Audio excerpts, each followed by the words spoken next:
최근 우리 경제의 가장 큰 뇌관으로 꼽히는 것은 바로 가계부채 문제입니다. 대선 후보들도 잇따라서 가계 대책에 대한 대책을 내놓고 있기 때문에 그만큼 상황이 심각하다는 걸 반영하고 있는데요. 네. 그런데 우리나라 가계 빚이 937조 5천억 원으로 사상 최대치를 기록한 것으로 나타났습니다.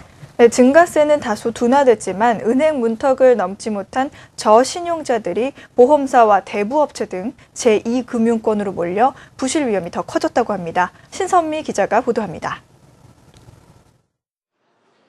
은행 등 금융회사에서 빌린 가계대출에 카드와 할부금융의 외상 판매를 더한 가계신용이 3분기 937조 5천억 원으로 집계됐습니다.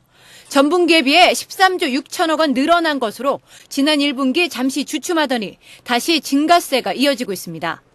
하지만 가계부채가 지난해 같은 기간과 비교해 5.6% 늘어나는 데 그쳐 다행히 증가세는 둔화됐습니다.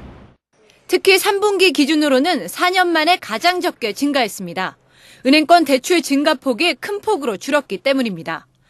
주택담보대출을 중심으로 증가폭이 4조 8천억 원에서 1조 4천억 원으로 3분의 2 이상 줄었습니다.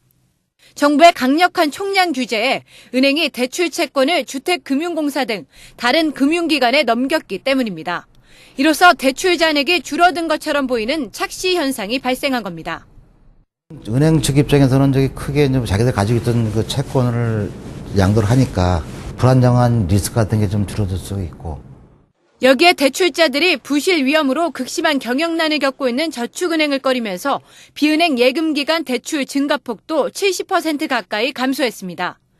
반면 은행 문턱을 넘지 못한 저신용자들이 제2금융권으로 몰리면서 보험회사나 대부업체의 대출 규모는 크게 늘었습니다. 한쪽을 누르면 다른 한쪽이 부풀어 오르는 풍선 효과가 현실화되고 있는 겁니다.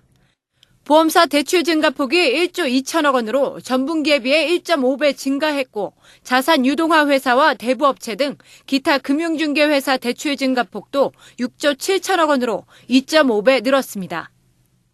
은행에서 이탈한 고객이 금리가 더 높은 이 금융권으로 이동하면서 부실 위험은 더 커지고 있는 상황입니다. 4분기에는 세금 감면 혜택을 노린 부동산 구입도 늘 수 있고 연말 소비도 늘어나는 추세여서 가계빚 증가폭이 커질 가능성도 있습니다.